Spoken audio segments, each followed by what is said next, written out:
Hello friends, नमस्कार। Welcome to my channel visa guide देखने वाले आप सभी फ्रेंड्स का मैं हार्दिक स्वागत करता हूं। दोस्तों, आप लोग मेरे चैनल को लाइक कर रहे हो, शेयर कर रहे हो, सब्सक्राइब कर रहे हो, उसके लिए मैं आप सबका तहे दिल से शुक्रगुजार हूं। आपको मैं थैंक यू सो मच कहना चाहता हूं। दोस्तों, अभी तक जो फर्स्ट टाइम मेरे चैनल पे आज जुड़ रहे हैं, जो फर्स्ट टाइम मेरा ये वीडियो देख रहे हैं, उनसे मैं रिक्वेस्ट करना चाहता हूँ कि आप मेरे चैनल पर जो रेड कलर का बटन दिख रहा है जिस पर लिखा है सब्सक्राइब, उसको आप क्लिक कर दीजिए और आप मेरे चैनल के साथ में जुड़ जाइए, क्योंकि इस चैनल पे मैं रोज़ जॉब, वीज़ा, इमिग्रेशन के बारे में बेहतरीन से बेहतरीन वीडियो बना के डालता रहता हूँ। तो दोस्तों, आज मैं जिस टॉपिक पर डिस्कस करने जा रहा हूँ वो है फ़िजी के बारे में। फ़िजी जो कि एक बहुत ही खूबसूरत कंट्री है और जो पैसिफिक ओशन में पड़ता है, ठीक है, ऑस्ट्रेलिया के बहुत ही नियर है, बहुत ही नज़दीक है, ठीक है, और न्यूजीलैंड के बिल्कुल नियर करीब में है। और अभी आप वीडियो देख रहे हो कि मैं इस टाइम फ़िजी में ही खड़ा हूँ। तो मैं फ़िजी आया था घूमने के लिए, तो मैंने ये वीडियो बना रहा हूँ कि आप लोग भी देखो, आप लोग को भी मालूम हो कि फ़िजी आप कैसे जा सकते हो और फ़्लाइट का टिकट कितने का है और वीज़ा के रूल क्या है, इमिग्रेशन के रूल क्या है और क्या क्या डॉक्यूमेंट्स आपको चाहिए।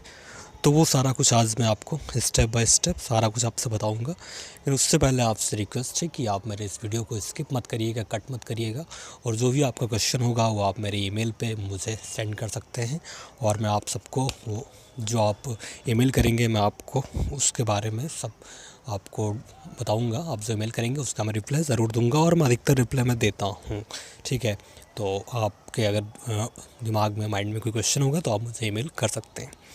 दोस्तों, मैं कहता हूँ तो इंडिया से अगर आप फ़िजी आ रहे हो तो टिकट का प्राइस बहुत ही ज़्यादा है, ठीक है। अगर आप सीज़न में अगर आप ले रहे हो, कभी ऑफ सीज़न चलता है तो उस टाइम टिकट आपको 65,000 के आसपास आपको मिल जाएगा, ठीक है। 65,000 के आसपास आपको टिकट मिलेगा। और अगर आप ऑफ सीज़न में नहीं लेते हो, किसी और सीज़न में लेते हो या फिर तुरंत लेते हो, ठीक है, तो किसी और सीज़न में लेते हो या फिर काफ़ी दिनों बाद लेते हो, ठीक, तो आपको 65 से 70,000 के बीच मिलेगा।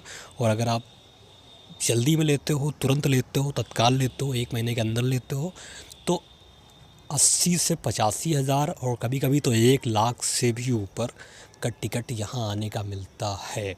तो टिकट की मैं बात करूँ तो टिकट बहुत महंगा है और आने का जो रूट है यहाँ पे, उसके भी रूट जो हैं वो एक आप सिंगापुर से आ सकते हो, ठीक है। जो आपको फ़्लाइट मिलेगी वो वाया सिंगापुर मिलेगी। और दूसरा जो आपको फ़्लाइट मिलेगा वो फ़्लाइट आपको मिलेगा डायरेक्ट, आप आ सकते हो हांगकांग से, ठीक है।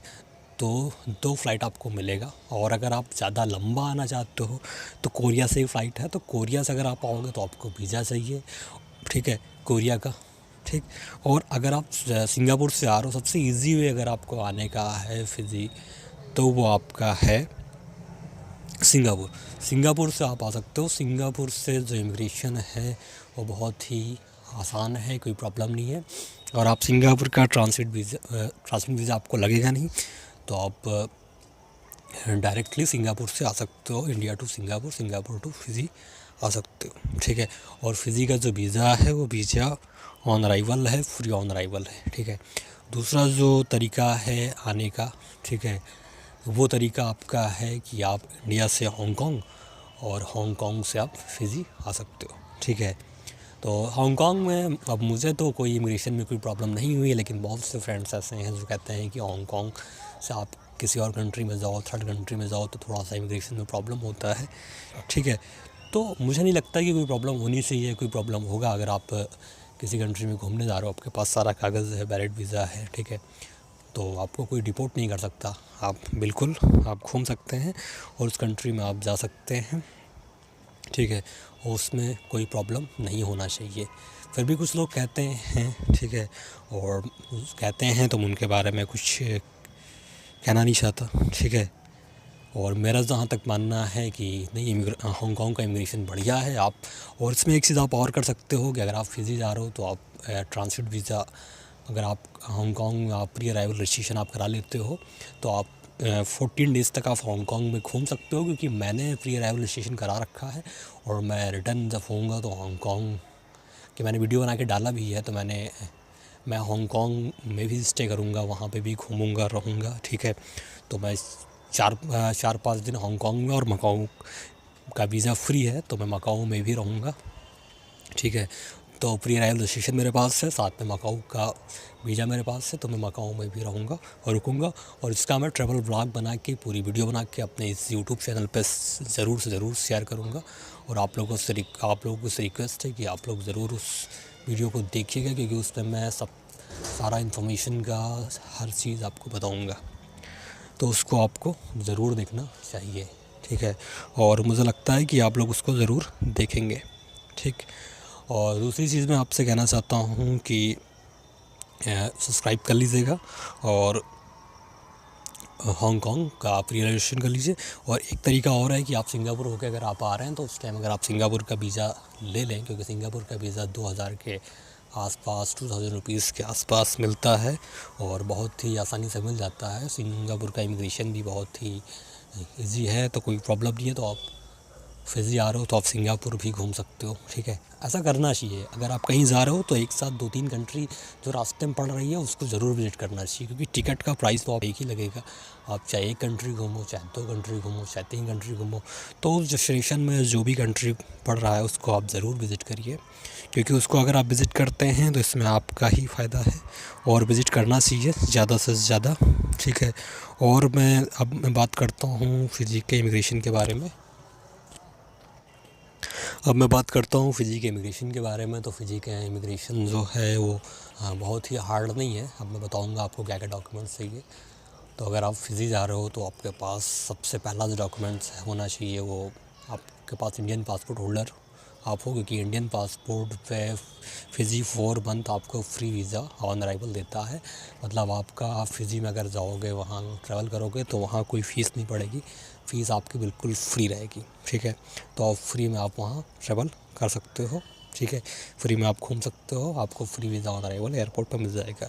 और डॉक्यूमेंट्स में क्या क्या चाहिए, देखो, अगर आपके पास कोई वहाँ आपका कोई रिलेटिव रहता है या फिर कोई दोस्त यार है, ठीक है, पर्सनल आप उसे जानते हो, तो अगर वो आपको स्पॉन्सर लेटर दे देता है, ठीक है, तो फिर इमिग्रेशन में आपको किसी चीज़ की ज़रूरत ही नहीं है। ना तो आपको बैंक स्टेटमेंट चाहिए, ना कुछ चाहिए, ठीक है। बस आपके पास वो एक स्पॉन्सर लेटर दे दे आपको, उसमें पर्पज़ आप विजिट दिखा दे कि आप घूमने के लिए आ रहे हो, आप उसके यहाँ रहोगे, और वो आपका एकोमोडेशन आपका पूरा देखेगा। मतलब आपका जो रहना है, खाना है, खर्चा है, ठीक है, उसमें वो आपकी मदद करेगा, ठीक है। और आप उसी का स्टे करोगे।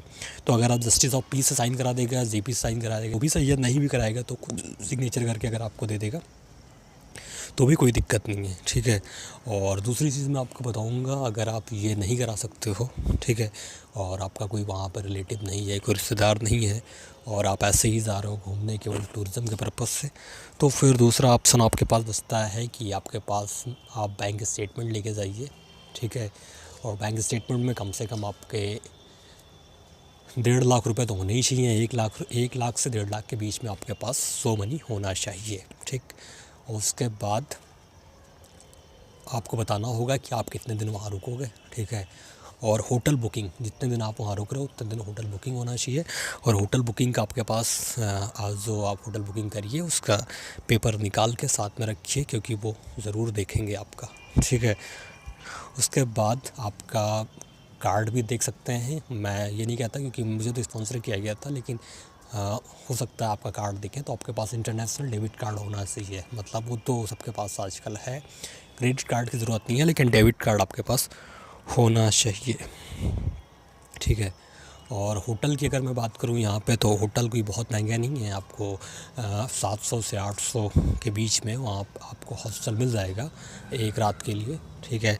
तो होटल बहुत महंगा नहीं है। अगर आप हॉस्टल में रुकना चाहते हो तो 700-800 में आपको हॉस्टल मिल जाएगा। और अगर आप पूरा रूम बुक करना चाहते हो तो वो 3 से 4 हज़ार के आसपास आपको मिल जाएगा। यहाँ पे क्या है कि महंगे से महंगे होटल हैं और सस्ते से सस्ते होटल हैं।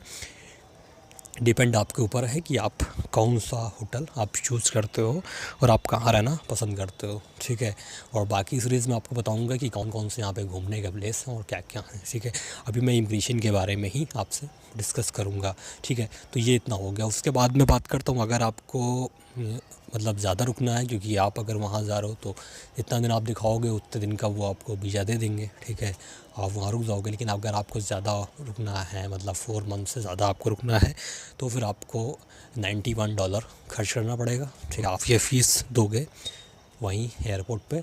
ठीक है, आप एक्सटेंड करा सकते हो। ठीक है, अपना डेट बढ़वा सकते हो $91 दे के। और अगर आप मल्टीपल चाहते हो, मतलब आपको फिजी से किसी और कंट्री में जाना है, मान लीजिए समोआ जाना है या वनवातू जाना है, पोर्ट विला वनवातू भी काफ़ी खूबसूरत कंट्री है और वीज़ा फ्री ऑन अराइवल है, तो आप वहाँ भी घूमने जा सकते हो। तो इस कंडीशन में आपको फिजी का मल्टीपल वीज़ा लेना पड़ेगा, जो $191 का आपको $191 सॉरी $191 फिजियन डॉलर आपका पड़ेगा। ठीक है, तो ये आपको पे करना पड़ेगा। ठीक, और उसके बाद मैं बात करता हूँ कि अगर आप मल्टीपल लेते हो तो उसका मतलब है कि आपको अगर कहीं वहाँ से बाहर किसी और कंट्री में जाना है, मान लीजिए आपको न्यूजीलैंड जाना है या ऑस्ट्रेलिया जाना है और आपको फिर फिजी में आना है, तो आप मल्टीपल वीज़ा अप्लाई कर सकते हो। या फिर आपको वनवातू जाना है या आपको समोआ जाना है, तो आप मल्टीपल वीज़ा अप्लाई कर सकते हो। ठीक है, और अगर आपको केवल फिजी में ही रहना है तो आपको मल्टीपल वीज़ा की कोई ज़रूरत नहीं है। आप टूरिस्ट वीज़ा पर ही वहाँ, जो आपका सिंगल एंट्री वीज़ा है, उसी में आप घूम टहल के और फिर वापस इंडिया या फिर जिस कंट्री से आप हो उस कंट्री में आप जा सकते हो। ठीक है, और कुछ कंट्री, मतलब बहुत सारी कंट्री ऐसी हैं जिनके लिए Fiji visa free on arrival देता है। ठीक है, और बहुत से कंट्री ऐसे हैं जिनको वो वीज़ा उनके लिए रिक्वायर्ड है। ठीक है, मैं तो अभी तो इंडियन पासपोर्ट होल्डर की मैं बात कर रहा हूँ। अगर पाकिस्तान के लोग जाएंगे तो उनका वीज़ा रिक्वायर्ड है, और बांग्लादेश के लोग जाएंगे तो उनका वीज़ा रिक्वायर्ड नहीं है। ठीक है, तो ये चीज़ मैं उसमें और जोड़ दे रहा हूँ। ठीक, तो अगर इतने कागज़ अगर आपके पास हैं तो दुनिया में आप किसी भी कंट्री में जाते हैं आपको कोई डिपोर्ट नहीं करेगा।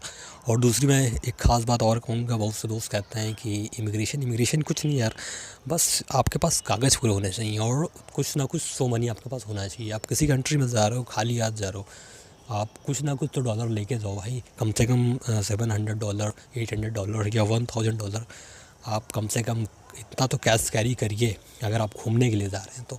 ठीक है, तो इतना आप करके जाओ। अगर आपसे कभी भी कोई मान लो शो करता है, वैसे कोई शो नहीं करता, अगर शो करता है तो आप इसको दिखा दीजिए। ठीक है, कि हाँ मेरे पास इतना है। ठीक, और तो ये सारा इन्फॉर्मेशन आपसे शेयर करना था। अगर आपको वीडियो अच्छा लगता है तो प्लीज़ लाइक का और सब्सक्राइब का बटन दबाना ज़रूर मत भूलिएगा, क्योंकि आप लाइक और सब्सक्राइब करते हो तभी मुझे वीडियो बनाने में मज़ा आता है।